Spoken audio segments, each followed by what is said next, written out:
ክቡራን የቃሲም ቲዩብ ቤተሰቦች እንዲሁም የቻናላችን ተከታታዮች እንደምናላችሁ እጅግ በጣም ምርጥ ቱቶሪያል አሳያችኋለሁ።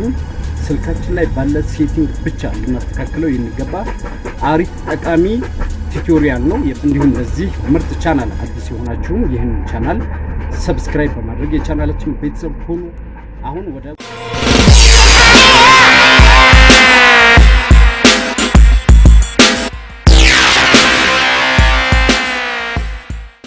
ቻርጃችን ቶሎ እያለቀ የምንቸገር ከሆነና የባትሪያችን እድሜ እያነሰብን የምንሄድ ከሆነ ፍቱን የሆነውን መፍትሄ የማሳያችሁ ይሆናል። ይህም ስልካችን ላይ ባለ ሴቲንግ ብቻ የምናስተካክል ሴቲንግ ላይ እንገባና ስክሮል አፕ በማድረግ ስክሪናችን ወደ ላይ በማንሸራተት እዚህ ጋር እንደምትመለከቱት አባውት ፎን የሚል ኦፕሽን እናገኛለን። እሱን አንድ ጊዜ ክሊክ እናደርጋለን። ከዚያም እንደምትመለከቱት ጓደኞቼ እዚህ ጋር ሶፍትዌር ኢንፎርሜሽን የሚል ኦፕሽን እናገኛለን። እሱን 7 ጊዜ በተከታታይ 7 ጊዜ በጣታችን ጠቅ እናደርጋለን። ቶሎ 7 ጊዜ ይሄንን ከነካን በኋላ ወደ ኋላ እንመለስና ወደ መጀመሪያው የሴቲንግ ገጻችን እንመለስና ታች ላይ ዴቨሎፐር ኦፕሽንስ የሚል ኦፕሽን እናገኛለን። እሱን ክሊክ እናደርግና እንገባለን።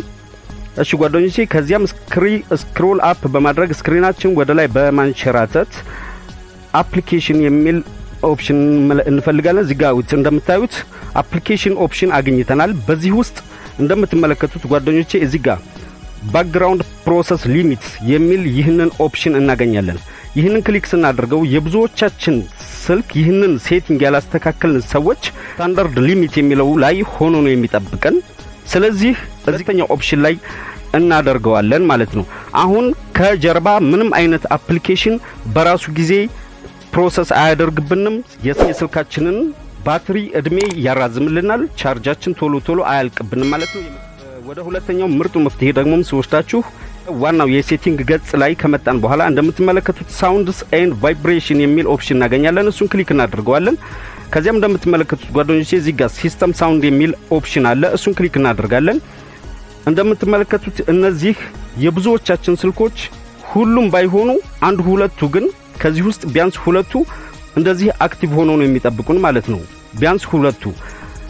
ነገር ግን ይህን ቁልፎች ኦፍ በማድረግ ሁሉንም መዝጋት ይኖርብናል ማለት ነው። በዚህ መልኩ የሞባይላችን ባትሪ እድሜው እንዲጨምር እንዲሁም ቻርጃችን ቶሎ እንዳያልቅብን ማድረግ እንችላለን ማለት ነው። ይህን ቪዲዮ ከወደዳችሁት ላይክ ግጩት። ለዚህ ምርጥ ቻናል አዲስ የሆናችሁም ሰብስክራይብ በማድረግ ቤተሰብ ሁኑን፣ ተቀላቀሉን።